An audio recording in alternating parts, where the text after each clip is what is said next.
Steven and Larry, and we're talking Swish. Welcome back, everyone, for another edition that is Talking Swish. Larry here. Alongside with me is Dewey and Steven. Guys, how are we doing today? Doing pretty good, man. Quite fantastic. It's a wonderful week, so. Why is it so wonderful, Dewey? Oh, I get to do a presentation tomorrow, which is or Wednesday, which is pretty exciting. Getting to speak in front of people for the first time for my work. Okay. Oh, yeah, because you're at that new one, the new place, so you haven't done a presentation since you got there? Well, let me rephrase that. I'm doing a presentation for my association that I'm the president of. I'm doing something a part of a panel group talking about like the time differences and how things used to be, how things are now, and in my professional role, I'm in the marketing set of things. So like I'm going to be doing something talking about the marketing and leasing aspect of the world and how it's changed in the last like 10, 20 years. Okay. That should be awesome. Like, very good time. Now, the big question. You got a new position in Detroit. Yeah. You've been there for quite some time now. Have you had a chance to treat them with that hot chocolate I would see on your Facebook? The weather has not been appropriate for it, so I haven't done that. I have offered to do an event for them. So what we're doing in August is I'm going to be cooking for them. We're making some 3 different versions of tacos. We're going to be doing a pork belly taco. We're going to be doing a slow roasted pork shoulder, and then we'll probably do like a fried Brussels sprouts for people that are vegetarian or vegan. So I'm making that for them, and then pairing it with a couple of cocktails that I'll be making as well.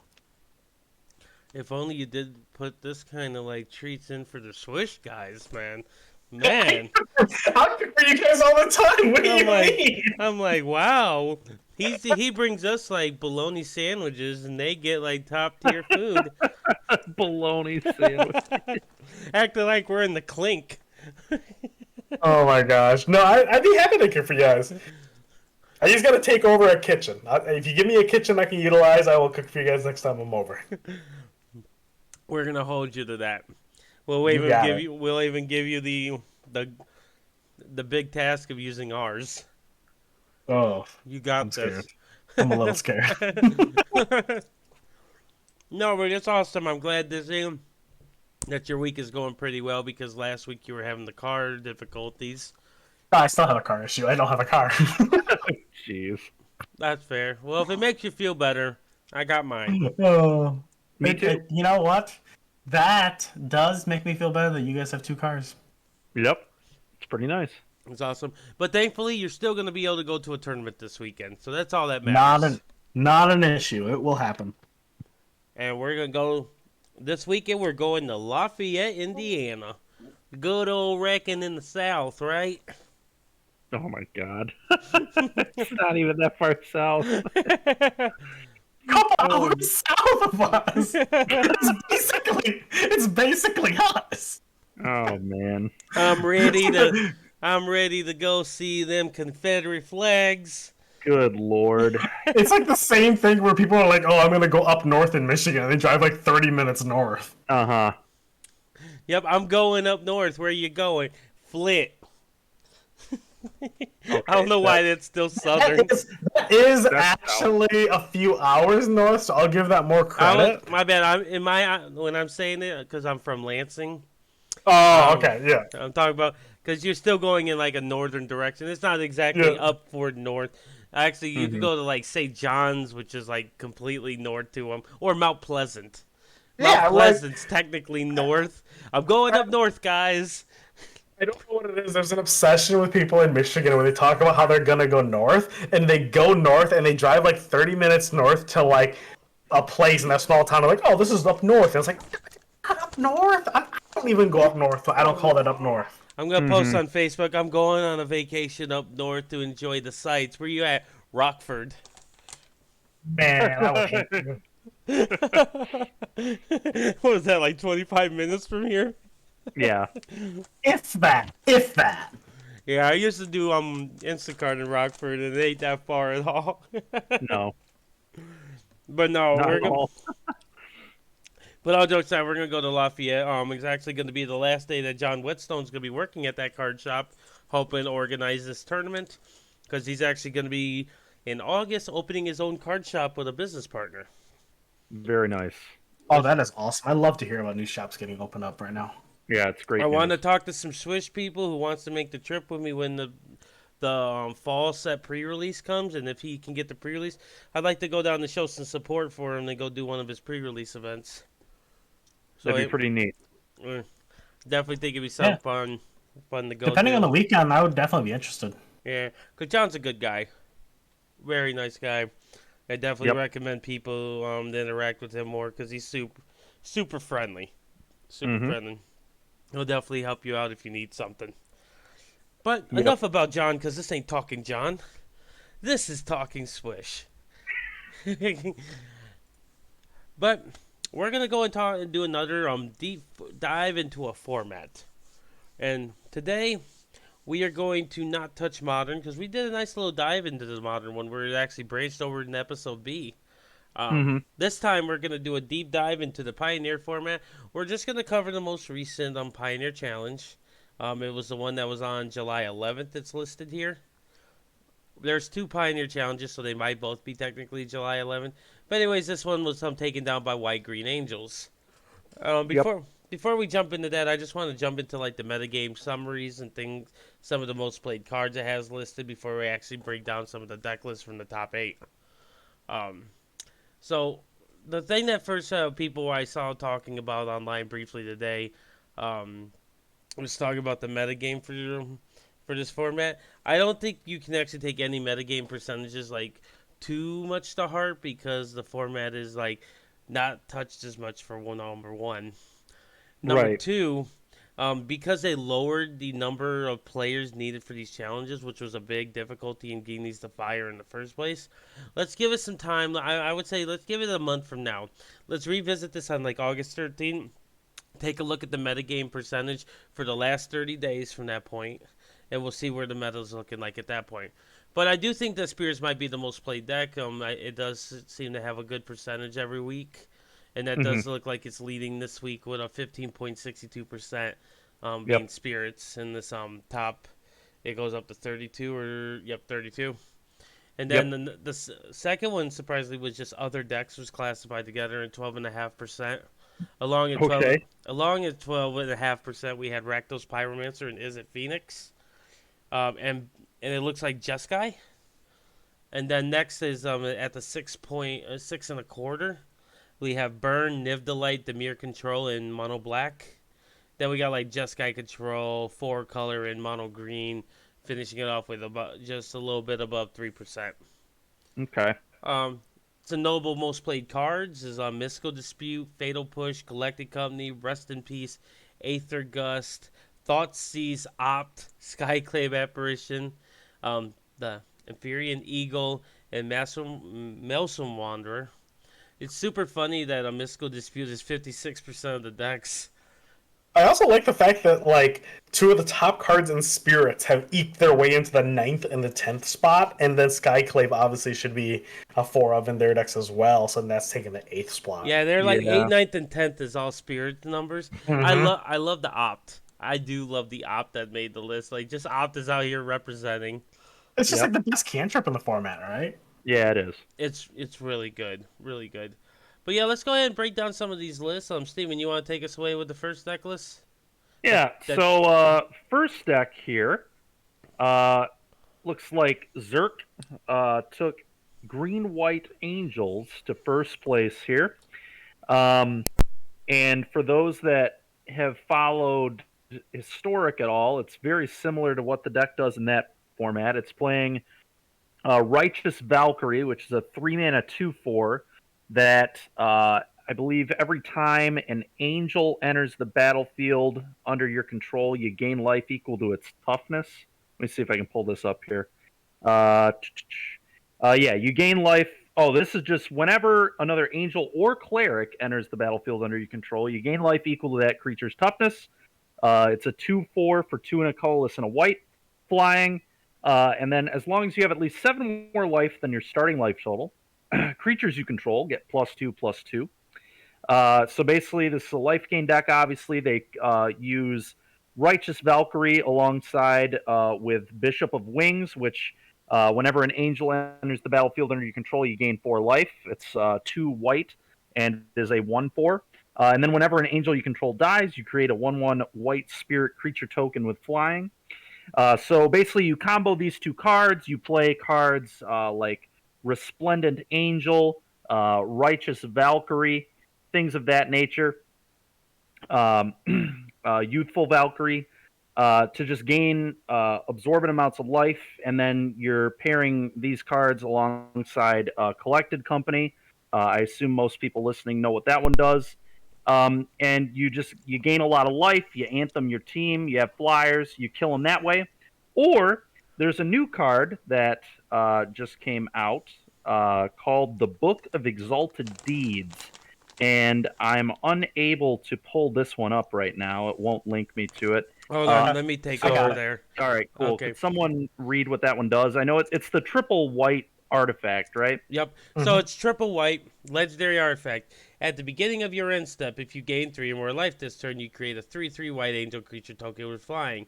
Additionally, it has a triple white tap exile the Book of Exalted Deeds ability. Put in a lion counter on target angel. It gains this ability, and I quote, "You can't lose the game, and your opponents can't win the game. Activate this only as a sorcery." Here's the cool thing you can do with this, just so people know, is you can animate Mutavolt. Yep. Go ahead and put the counter on the Mutavolt, and then you can just like keep him as a land until need be. Yep.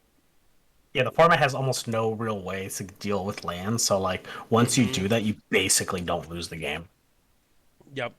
It's a good way. So it makes it, because if you put it on one of your angels, for example, you put it on Valkyrie, you have to hope now that this Valkyrie doesn't get removed, because then you would lose that ability, and now you're susceptible to being able to lose the game again.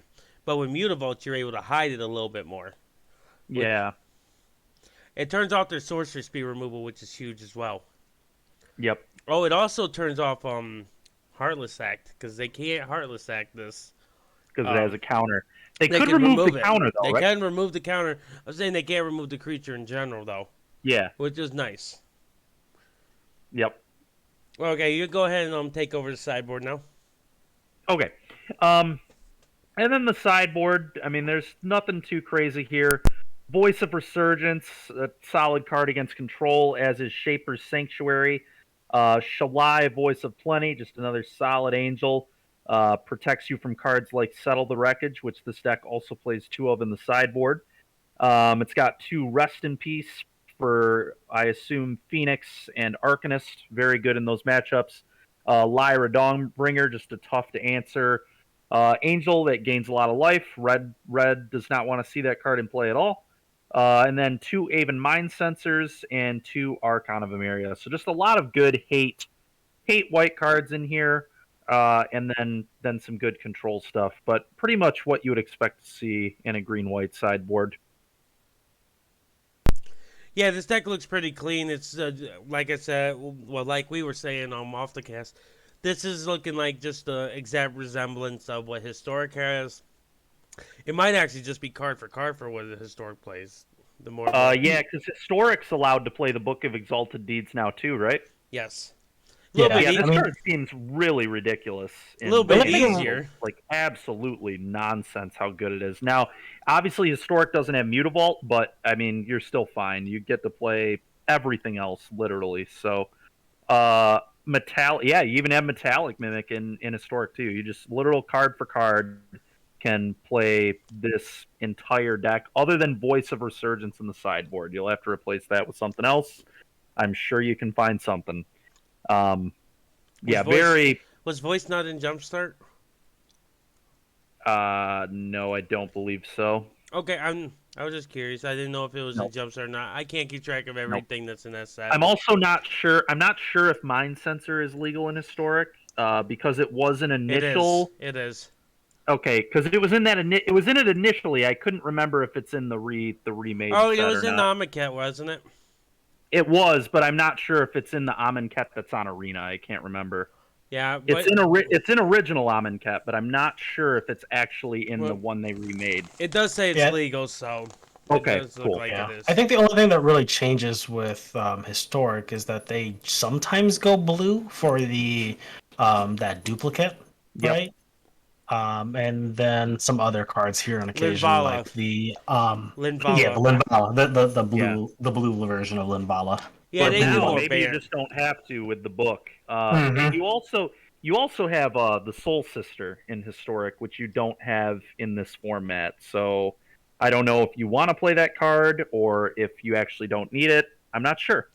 But yeah, this deck looks quite good. It's obviously quite good. It won the whole event, so it can't be bad. And it will probably continue to pop up here and there in Pioneer, and I'm sure it will probably be fairly good in Historic. I wouldn't be surprised at all if that's the case as well. Agreed there, agreed there. And it looks like the deck that it took down in the finals was Rakdos. Yep. And this Rakdos deck is looking pretty simple. It's a Lurus-led deck in the Companion Zone. It's doing the Stitcher Supplier, Gifted Aetherborn, Arcanist, Croxa, Young Pyromancer builds. You know, the norm, nothing out of the ordinary for this deck. It's looking like, How about the main deck no blanks though? That's nice. Yep, are we Are getting they that? all are they all doing that now? I couldn't tell you. Yeah. Um, Okay, fair enough. The argument that I think that they're having is that Phoenix is one of the most popular decks. Oh, yeah. Core Gold Blanks is a good way to fight them. It's great in the mirror too. Super good in the mirror as well. This is very true. Also good against Niv. It's just good. It's just a Yeah. good card. Let's be It just real. seems like a card that everybody really wants to play if you're in the color. Yeah, it's a nice card, man. Mm-hmm. Yeah, it's deck the Gold Blank deck, but everything else looks like what you normally do with this deck. This is another deck that copies exactly what Historic be doing. Yep. Minus the Urborg. I think everything else is the same. I'm double checking right now to see. Well, pretty much they have all accesses in Historic is what I'm meaning. Yeah. And maybe Dreadbore is the only card off the sideboard they don't have. Do they have Dreadbore in Historic? No, they do not. Nope. They have Blood Chief's Thirst and Spark Harvest to fill a similar role. Okay, so that's the card that they're missing is just the Dreadbore out the sideboard. Okay. Are there Colligon's Command? Oh, that's a legal card now in Historic too. Yeah. It indeed is. Mm-hmm. Let's take a look at something really quick. I mean, just like a moment to pause on like the fact that there's so like the formats are just like everything's all over the place. We're just like, is this even legal? Oh, no. Yeah. Can we check Well, on the thing this? is, like, Larry and I haven't played Pioneer, and we played like one league of vampires like a month ago, and other than that, I don't think we've touched the format since like the beginning of the pandemic. Oh yeah, like So- I'm right there with you because I tried to run a league for it a while back, and I was like, "There's like nobody in the league. I can't even queue for something." Yeah, so I just completely forget what's legal in this format, what isn't legal in Historic, because there have only been a few like really good decks in Historic in the past few months that we've played, and not much else. And you just kind of forget what all's legal and what isn't. Is this Allie Warfield's name? Mythic Meebo. Okay, I didn't know she had Would like be. another account. What Maybe. did they place in this top 8 somewhere here? No, but I pulled up the name, right, and it has a lot of like finishes and challenges and stuff. So I was just curious. Oh, fair enough. Just more or less curiosity more than anything. Is it Right. Alienware? Who are we looking at right now? The Alienware, yeah. Alienware. So the thing is, if a lot of people use like ghost accounts too, because I'm just Yeah. like this could easily just be Allie at the beginning right there, and then the beginning of her last name, or the Very last true. name I should say. My apologies. Very true. Yeah. Alienware is also the name of like a gaming Yeah, it's a gaming computer company. So It's just something I was wondering, just because they do have a lot of top finishes, okay. and just something I'm wondering if maybe it was a thing that you would know, since you're teaming with Allie this week. If you, I don't think so. I don't think they use that account, but they might. I believe it would just be like Meebo or Mythic Meebo or something, okay, but I'm not sure. Fair enough. But yeah, this to get back on track. I think the Rakdos deck is still very good. And let's keep yeah, in mind, true. we're going to go through this. There's a lot of good diversity, it looks like, in this top 8. There's a couple decks that have multiple copies, but I want to like look close into those and seeing how similar they are. Yeah, There's obviously, there's another Rakdos that's going to be in this list that we're going to be touching, and they have like a price difference. So I'm wondering what the difference in their card selection is. Yeah, I think there are 4 different decks in this top 8, which is not too bad.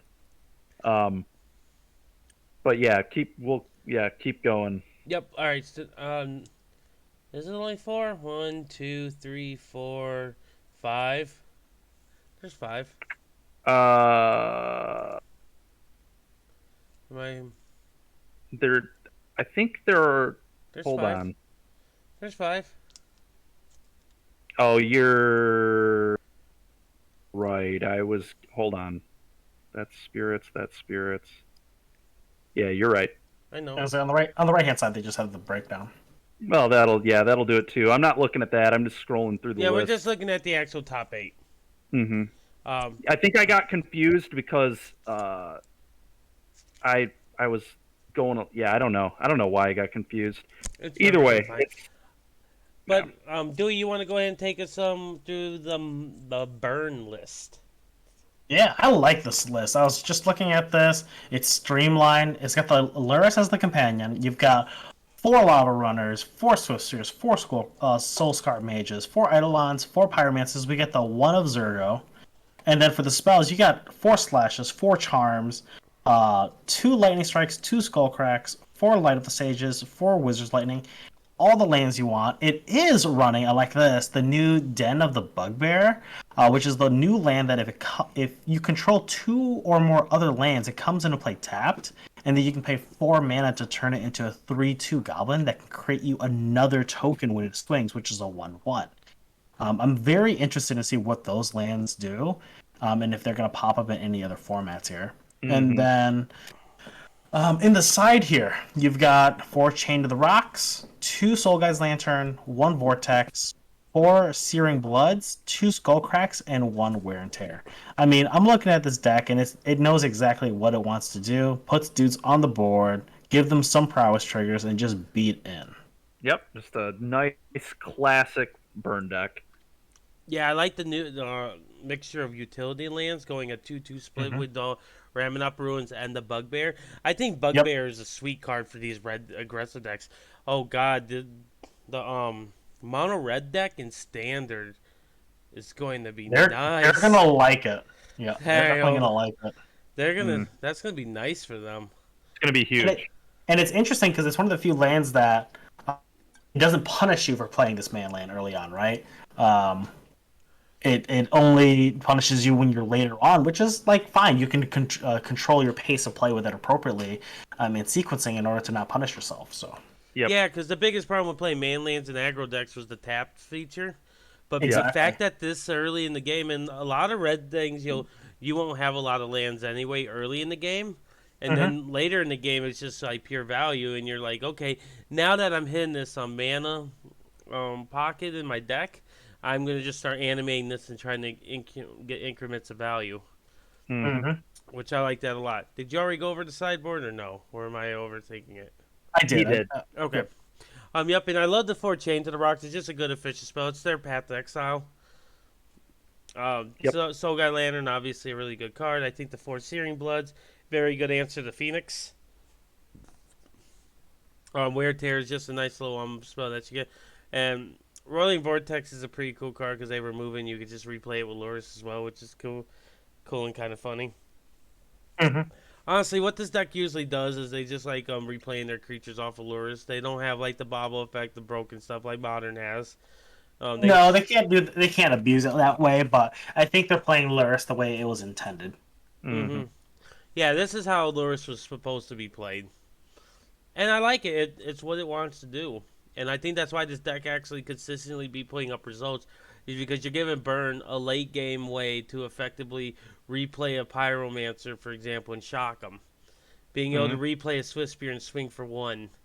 Bell Strikers that has dash, right? Yeah, because you can just dash with that and it puts it back in your hand. Like, there's so many good things that this thing does. And at that point, your Lava Runner usually is a 2/2 with haste. Yep. And even replaying an Eidolon might be enough to close out the game, too. There's just so many things that this deck does so well, which I give this deck an A+, personally. I think the red decks are really good in Historic. Not Historic. Formats are so similar, I'm going to mix up the names. Pioneer. Yeah, and this is it's definitely the kind of deck that I think always needs to be in a format. I always want that aggressive deck to keep things in check, to hold people back from just like blowing people out. So, Yep. I agree with you 100%. All right, Steven, you go ahead and take the way with the Is It Phoenix? Okay. Ekaros got 4th place with Is It Phoenix? 4 Phoenix, 1 Borrower, 2 Crackling Drake, 3 Thing in the Ice, 1 Anger of the Gods, 4 Charter Course. The huge addition to this deck has been Expressive Iteration. That card is excellent in pretty much every blue-red deck in every format. 2 Strategic Planning. The big upside to Phoenix in this format versus Historic is that this version gets to play 4 Treasure Cruise. That card is insane in this deck. 1 is a Charm, 3 Lightning Axe, 3 Magma Spray, 1 Mystical Dispute, 4 Opt, 1 Spike Field Hazard, 2 Wild Slash, and then 20 lands. It's a pretty standard Phoenix stuff going on. Sideboard, 1 Anger of the Gods, 1 Magma Spray, 3 Mystical Dispute, 2 Abrade, 2 Aether Gust, 2 Narset Parter of Veils, 1 Negate, and 3 Sprite Dragon. Honestly, just very, very similar to the Historic deck. It's just got some upgrades in cards like Thing in the Ice and Treasure Cruise. And other than that, pretty much just the exact same strategy. Not a whole lot to go into here. Yeah, it's just a straight up Is It Phoenix deck. The big thing is the expressive iterations, right? It's just that value card that they've been looking for. It's what's been keeping them out on the outside looking in for so long in this format. And now that they got that extra value piece, I think they're actually going to be a top player going forward as long as that's a thing. Uh-huh. They fight through graveyard hate so well too, which is also nice. Yep. Like for Yep. example, we're gonna be getting into it in episode 2 more in depth. James was able to get all their Phoenixes answered, and they just killed him with a couple Thing in the Ices. Yep. You know, that's just how it happens. Is they're able to play around hate pieces such as whether you Infinite Obliterate them, you play Leyline of the Void, things of that nature. Like Crackling Drake just looks at Leyline of the Void like, all right, we're gonna just try to beat you through it because Crackling Drake counts Exile too. And then Yep. post board, if they think they're gonna have Leyline of the Void, they'll just bring in some Sprite Dragons. Yep. right. Sprite Dragon gets out of Heartless Act range really easily. Yep. And a good player knows how to play around a Heartless Act. Yep. Like, I think the deck is just really good. I don't have anything else to say about it. Anything from you guys before we move on? Nope. Yeah, I'm just happy that deck is doing well. It's always been a deck I've been a fan of because of how well the lines are. Like, you can outplay your opponents really well with that kind of style. Oh yeah, it's a hard deck to pilot too because there's so many like linear decisions that you just have to think, and it's all about accumulating value at the end of the day. And Yeah. because you don't always have people have this thought that like they always get triple Phoenix in the yard. Yeah, in an ideal world that'd be cool, but most of the time you have to work. Yep, and it's about that, like, oh, the first time I only get 1 Phoenix back, and I'm gonna beat it, and then next time, well, you know, they did take care of it. Now I'm swinging with 2, and then later on, it's like, cool. Now I kind of like blew everything, had to work towards it. I've built up a bunch of cards, and now I can bring back a few of them again, and then beat it. Mm-hmm. Yep, I think the deck is just super good. I'm a big fan of it. I'm very excited to see it going forward. The next deck that we have on this is Bant Spirits. This deck list is pretty simple to what Spirits have been doing. We do have some not so popular additions to the deck list, but let's start from the beginning. It's the basic 4 Meals from Wanderers. We have a couple Spectral Sailors, 4 Rattle Chains. A card that hasn't seen like super ton of play when it first came, but it's starting to get a little more momentum, it seems, in the last few weeks, and that's Shacklegeist. For those that don't know what Shacklegeist does, it's 1 and a blue creature spirit, 2/2 flying. Can only block the creatures that have flying across from them. Tap 2 untap spirits you control. Tap a target creature you don't control. Very good ability. Easy to be able to push through damage with this card. Then, following that, we have the 4 Supreme Phantoms, 4 Watcher of the Spears, 4 Inferior Eagles, 2 Skyclave Apparitions, and 4 Spellquellers. They are playing a couple Lofty Denial as their Tempo-y counterspell, and 4 Collected Companies. You know what I like about this list? Can y'all guess what I like about this list so far? What's that? No Mana Dorks. Mm. You're That's saying you don't want to dork into earlier Coco? Is that what you're No, telling me? I don't want a Coco into a Dork. That's Yeah. what I don't want to do. That's That's how fair. you lose with spirits, right there. Yeah. That's a Yeah. good The way to interesting lose. thing, one more thing about Shacklegeist too is it seems like all these lists now. It seems like Shacklegeist just took the place of Nebelgast Herald for Yes. people that played back before pandemic. And maybe it's just because it's easier to cast.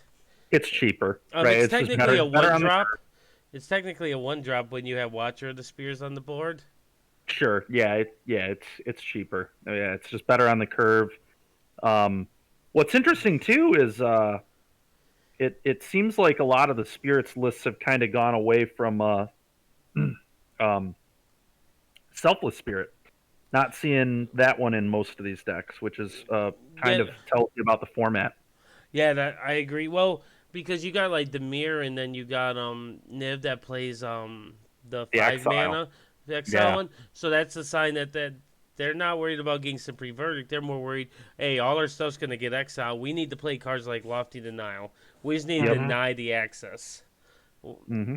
And then let's talk about the sideboard. We got to start out with the sideboard. We have 3 cards that didn't really ever see them playing, but it's pretty sweet. And that's 2 Peer Meeting Masses. I mean 3 Peer Meeting Masses, and that's a 1 green 1/3 Spirit. When this deals damage to a creature, that creature becomes a copy of Peer Meeting Mass. So that's a pretty cool card. Yeah, I've seen Permeating Mass before, and I forget why they play this card. I think it's just for like very problematic creatures that they just want to block early. It's also a 1/3, so it. I guess like any aggro decks, you just stonewall them, right? I was like, yeah. do they play in against like the burn decks, and they're just like a 1/3 Yeah, deal with they it? do. They do. Yeah, they force you to deal with it, and then the thing is too, you can't really attack into it because if you do, the trigger happens and your guy just becomes useless basically. So it's also good against mono black. You just play this guy. exactly, yeah. You block Gifted Aetherborn, and then the trigger happens, and it becomes a 1/3, and then you don't even death touch it off the board or gain life. So yeah, it's a very interesting card for sure. Well, they would still get the mass off the board.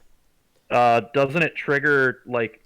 When does it trigger? I thought it triggered when it blocked. Hold on. Damage No, to after creature. it deals combat damage. Okay, gotcha. But it's fine because now you just turn Gifted Aetherborn into a 1/3 that's not going to kill the next creature.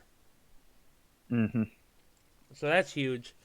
Then we got a couple Aether Gusts, which is just a good, nice little interactive spell. An additional copy of Lofty Denial. 2 Rest in Peace. 2 Archon of Emeria. That's a 3-drop Archon 2/3. Players can't cast more than 1 spell each turn.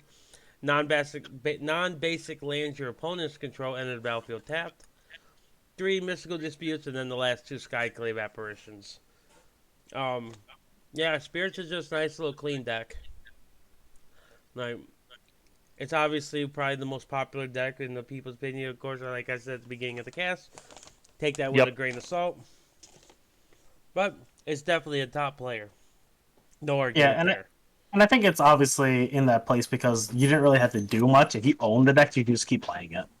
Yep, I completely agree. I do think if you're going to play a tournament, and you have spirits, it's nothing to be ashamed of by registering it because it's quite good.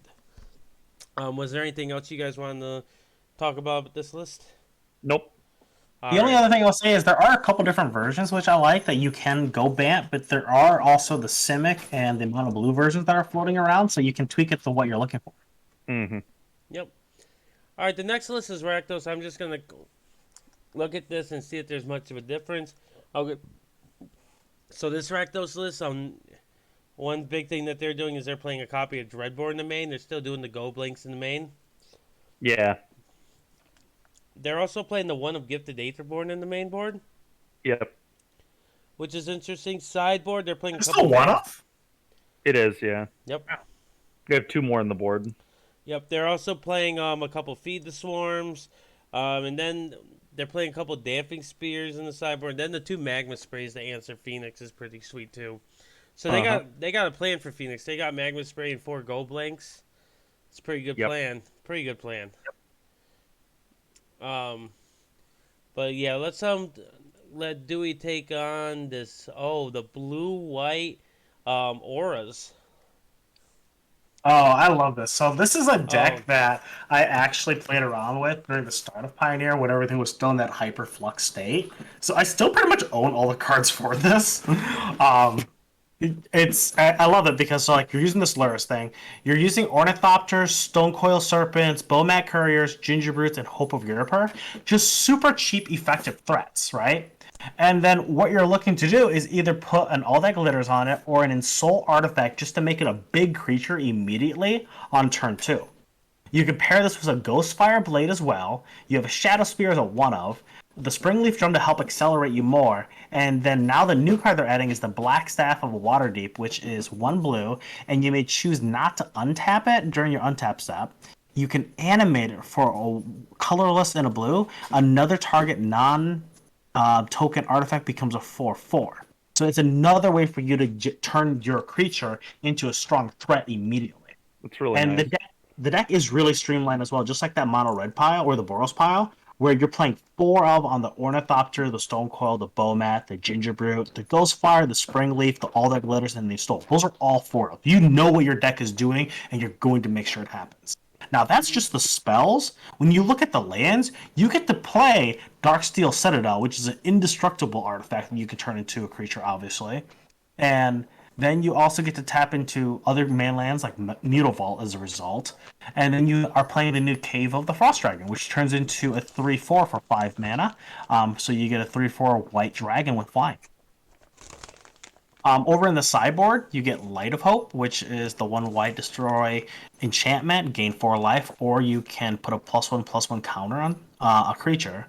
It's playing the Portable Hole, and I gotta say, I love that card. Obviously, I'm a little biased. We're conversations, but it's just a super cheap and effective removal spell, hitting any non-land that's a 2 or less. We have the Stubborn Denials, 4 Glass Caskets for the all those creature matchups that we're dealing with right now. That seems to be all over the format. We have the 2 Rest in Pieces and 3 Disputes as well. Yeah, no, it looks really good. I'm a big fan of this list. What's interesting is where they came with the 3-1 split for the Mutavaults in the cave.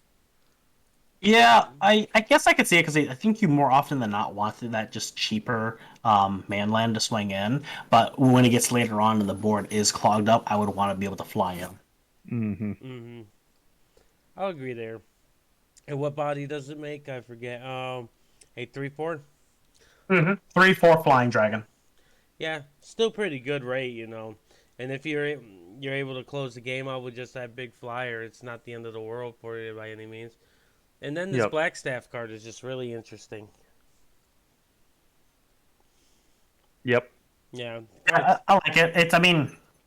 Once again, it's a cheap artifact. You can run out there, you can insole it itself, right? Or you can turn something else into a creature. Yeah, just being able to turn something else is so good. Mm-hmm. You may choose to not to untap this. Yeah, so then as long as it's tapped, that the creature, the artifact that you targeted becomes that 4/4. But if you want to stop and switch to something else, you can as well. Yeah, that's sweet. Yep. I'm a big fan. I don't know how big of a player this is gonna be going forward, but I would love to see a deck like this be a top deck going in the long run because that archetype is just really cool. It is. But that Yeah. was like one of only James's losses that day. Yep. Oh, really? I believe it was to like those kind of deck. It was like That Phoenix, he lost to that Oh, Phoenix, yeah. and I don't remember if he lost to another no, deck. just but those definitely two. He had a really good day, which we'll be getting more into on the next episode. But just something since it was on topic. To finish it off, we had one more copy of Banned Spirits. Yep. It looks like it's doing the same exact name board, except this list is playing a couple Selfless Spirits. Yep. What did they cut? 2 apparition. No, the other one was only playing 2 main. Was it only playing 2? Mm-hmm. Let's see. Yeah, you're right. Of Lofty Denials. No, Yep. yep, that's what it was. Yep, they got the lobby down. Sideboard's looking. They're playing a stroke in their sideboard plan, down a dispute. And they're playing a Sell to Wreckage. Still on the permeating masses and stuff, so. Yep. Pretty similar. Don't know which one's better. Couldn't really tell you. But yeah. That was like the most recent Pioneer Challenge. We'll definitely be keeping close look on the format going forward, because I'm very interested to see where this deck list is going to be, where some of these deck lists are going to be going. I'd like to see if White Green is going to stay as a player, or if it was a one-time situation. Yeah.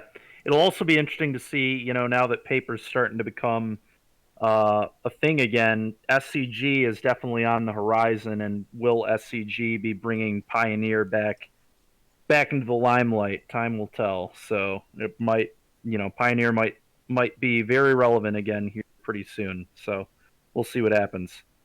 Very true, my friend. Very true. But Dewey, did you have anything else you want to chime in before we wrap this episode up? No, I think it's the biggest thing for me is it's gonna be interesting to see if the format does shake up with the increased play, or if this is something that we're just gonna be expecting going forward.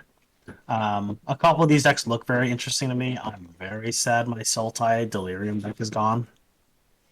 It needed to go. It was fine. It's fine. Was it, though? I mean, I'm biased, so I'm gonna say yes. That's funny. That's right. Underworld Breach didn't need to go either. No. That didn't need to go. But why? It was fine.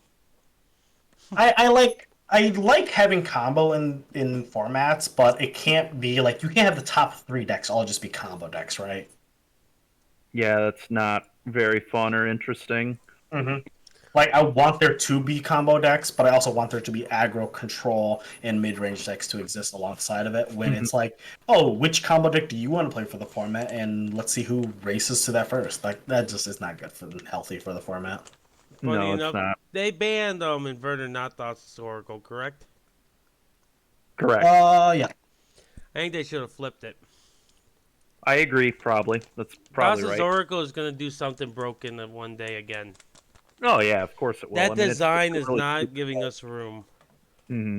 But that's another topic for another day. But if you guys don't have anything else we would like to chime in on, I'm going to put a nice little bow, ribbon, whatever you like to call it, on episode A. We will be back with episode B, where we're going to take a more in-depth discussion about the weekend that Steven and I had in Iowa when we entered a team-constructed tournament in our first competitive paper tournament back in over a year and a half. And additionally, we're going to have an interview with Noah Heisenberg, fellow Swish member, and how he doesn't like some members a part of Swish. He breaks it down for us why he has one favorite and don't like the rest. So definitely tune in. Just an absolute savage. Like, I can't believe him. The savagery. The straight savagery. But until next time, my name is Larry, along with Dewey and Steven, and we will catch you guys later.